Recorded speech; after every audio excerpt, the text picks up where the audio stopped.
Welcome to the Fairest Love Podcast. Here we explore spiritual insights and practical strategies to help you cultivate a family life rooted in beautiful, self-giving love. Join us as we invite experts to share uplifting perspectives and actionable advice for navigating the joys and challenges of modern family dynamics. Welcome back to the Fairest Love Podcast. I'm your host, Mary Grace Warner, and today we're going to take a look back on some of our favorite conversations with guests from the past 2 seasons. These episodes actually are some of our most downloaded episodes, and they offer a lot of different insights from creating a bright and cheerful home to really establishing good, strong relationships with your family members and your spouse. So whether you're a longtime listener or joining us for the first time, this episode will take a look back at those conversations, and we encourage you to listen to the full episode linked in our show notes. One of our most popular episodes was a conversation that I had with Dr. Bob Schuchts about antidotes to resentment and solutions for healing.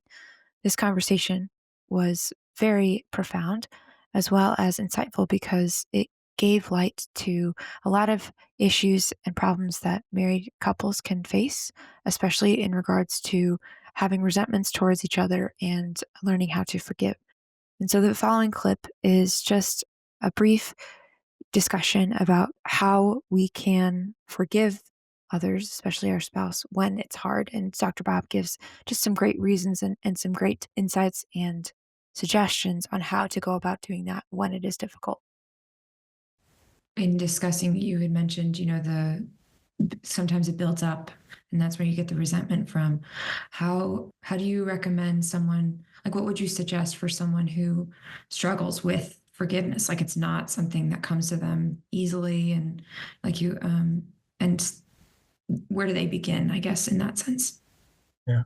In our conferences and a lot of our books, the books we've written, and go through a process of forgiveness. And so I think it's really important. So many times we think somebody says, forgive me, and we say, I forgive you, and we don't deal with the issue underneath it. And so I think the first step is us with God, and that we can, in a safe way, just begin. One of the exercises we do in our conferences is envisioning the person in front of you that's hurt you and allowing yourself just to feel whatever you feel, whether it's fear or anger or sorrow or hurt or whatever that is. And then in your imagination, this is before you have any interaction with the person, in your imagination, in the presence of God, you just begin to express, I feel angry. I feel really hurt. You did this to me. What you did hurt me. I felt ridiculed. I felt not seen, not heard, whatever that might be. I felt betrayed. And just the freedom to be able to express it in a safe way without the other person's reaction. And then recognizing how we've internalized that hurt, how we've taken that in to our own identity. Like, I feel unloved. I feel uncared about. I feel like less than in your eyes, or I feel not cared for, not considered, or feel betrayed, whatever that might be. And then bring that into prayer, asking God to speak the truth of who we are in those places. And then facing the judgments we've made towards the other person. Almost always when there's unforgiveness, we hold on to these judgments made out of pride. Rather than judgments of the truth, it's judgments made out of pride. And to be able to acknowledge those and release those and bless the person who's hurt us, and then bring that person to the cross, that we can both stand as sinners before the cross and asking Jesus to forgive me for my judgments, for my resentments, but then forgiving the person for how they've hurt me. And I think when we do that, our hearts are open again to be able to address the issues with the people that hurt us. But if we just react in the hurt, we're going to say all kind of hurtful things or withdraw, or even our facial expressions will communicate, and it's just going to create this cycle of hurt that doesn't want it. And sometimes we need to go to confession ourselves before we address these. Yes, always good to get those graces. Our next 2 most popular episodes are from the same guest, Janet Quinlan. She shared how to navigate our relationships with our in-laws, as well as how to create a bright and cheerful home. And a running theme with Janet and the conversations that we have is how our thoughts can affect a lot of what we do, whether that's, our relationships with our spouse, with our in-laws, as well as just how we want to create a home and how we want to be able to provide a happy and cheerful space for our family. The conversations, I always enjoy getting to speak with her, and she really does provide some thoughtful suggestions on how to approach those needs in the family. In this particular clip, when we were discussing in-laws, we started talking about boundaries. And I think what really struck me is that sometimes we can create boundaries out of charity. And I loved what she said about, boundary doesn't have to be a negative thing. It can actually be a very positive thing. And so this next clip really goes into that. I want to go kind of back to what you were saying about boundaries. How can parents, let's say the couple, create boundaries with their in-laws, and how can the in-laws sometimes might even need to make boundaries? So where would you even start with the creation of boundaries? Yeah, the first thing I would encourage people to think is that a boundary is not something that we do to hurt someone else. Okay, it's not a reaction. A boundary protects us and what we love. So if you have a mother-in-law who comes, to your house without calling you first, and she just, I have clients I have a client particularly who has a mother-in-law who comes and walks in the door. She doesn't even ring the bell. She just walks right in. And so this client of mine was saying, what do I do about that? And I said, what do you want to do about it? What is the boundary you want to have? She said, I want her to call me first and see if it's okay to come by. I said, okay. And then what? What if she still comes by?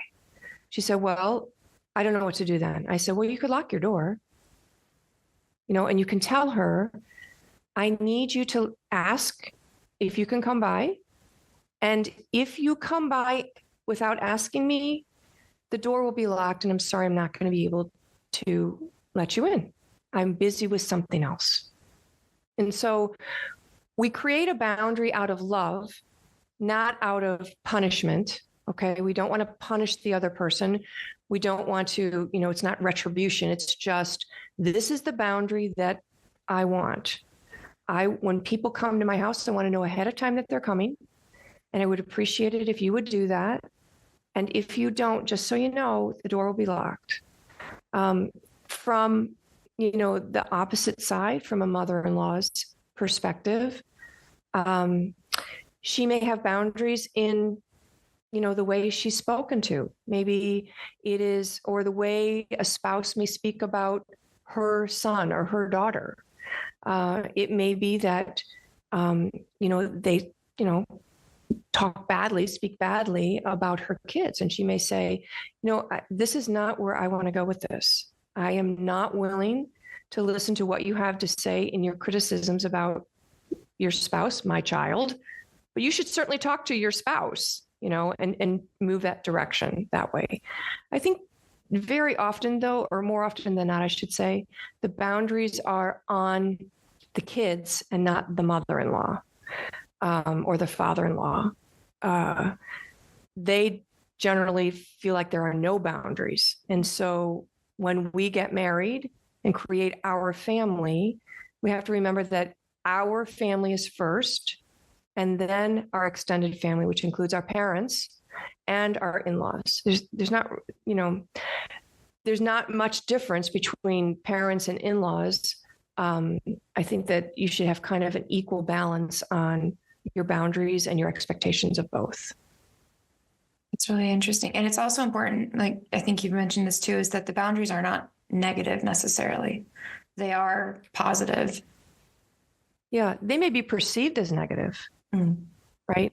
So if a woman is very used to just popping in and saying, I just want to see my grandkids, just let me, she may see it as a negative, that you're saying, no, you can't do that anymore. Please call me and make sure that we're available. But you can't control what other people think. You can control yourself in the way you deliver the message, in the way you love them. You can still love them with lots of affection and both emotional affection and physical affection, right? In the way you speak to them, and still have a boundary. And if they don't like it, that's on them. You have to be able to say, I'm doing this for us, for our family unit, which comes first. And I will pray for her that she understands. And I will also be kind in the way I deliver it. One of our most popular episodes is Opus Dei, A Path to Holiness. And this was an interview with Marti, and he is our CEO of the Fairest Love Podcast. It was such a joy to be able to get to speak to him about Opus Dei, to learn about what it means to sanctify your daily life, and to really build a relationship with those around you and bringing them closer to Christ. One of the things that he did say, which I loved and have taken with me, even in the midst of kind of considering my own family life, it's how we can prepare our children and help our children to be open to God's will for them and to be open to discerning what their vocation may be. And so he says, we have loved you a lot. His parents have loved you a lot. And that line really struck me, and hope that, we can also be really good for our children and love them a lot and help them to see God's will for them. I want to go back to just what your thoughts are with your parents, because this podcast is for parents and families. And Yes. I would love to hear what your thoughts are on just how your parents kind of laid that foundation for you to be able to consider even this being a vocation, or like to open up your heart to discerning this is an option that God, might want for me. So, I've wondered about that myself, and I've asked my mom, because again, the fact that there's 5 of us and all 5 of us are married in Opus Dei, and we're, like I said, we are very normal. We all thought, I've known the young man that my sister, who's the oldest, was interested in it, and then the women, the young girls that my brothers have been interested in. I myself, had sort of like a girlfriend and so on. So we're very normal, but we all decided to be married. And I think part of this, what my mom told me is, first of all, we have loved you a lot. So I think that the foundation of any parenting has to be unconditional love. I'm going to love you. Trying to imitate what God does for us, which is unconditional love. Then together with that, I think that I remember my dad coming from work every day and sitting down and I remember the corner of the house where he would sit down and read the Bible every day. Maybe weekends it was different, Saturdays and Sundays, because he didn't come from work. So I don't know. I remember coming from work before dinner and reading the Bible. Then I remember my mom, for example, teaching me prayers. We would, of course, go to Mass on Sundays with them. But I remember after I made my first communion, she would teach me some prayers to say after Mass, in Thanksgiving after communion. And at the beginning, she didn't do that. Like, she would say, I'm going to stay here and give thanks to God. Why don't you guys go outside and play there? In Spain, typically in front of the church, there's always a square, so the young people can play and all that. But at one point, my mom told me, well, if you want to stay, why don't you stay and pray with me? And she showed me the prayers of the Anima Christi, or the prayer before Jesus crucified, or the self-offerings with St. Ignatius. And those were powerful prayers for me to pray when I was in my teens, kind of accepting God into my life in a personal way, not just, what we did as a group of people in Mass. I also remember praying the Rosary when we were in the car, and we would pray the Rosary, and it was funny because we would, the children were in the back seat, and we would pray, and then one of us would fall asleep. And then we would elbow each other, hey, wake up. And then my mom would look back and say, no, let them sleep. They're tired.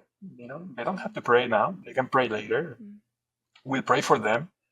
So that also taught me how God is, that God is very loving, and he's not demanding like, no, pray now and this way and so on. But there's a lot of ways of doing things, and there's a lot of ways to reach God and to pray, and he adapts to our lives. At the same time, that was a testimony that they were people of prayer. And our most popular episode from season 5 is Decluttering Your Heart and Home with Julia Ubbenga.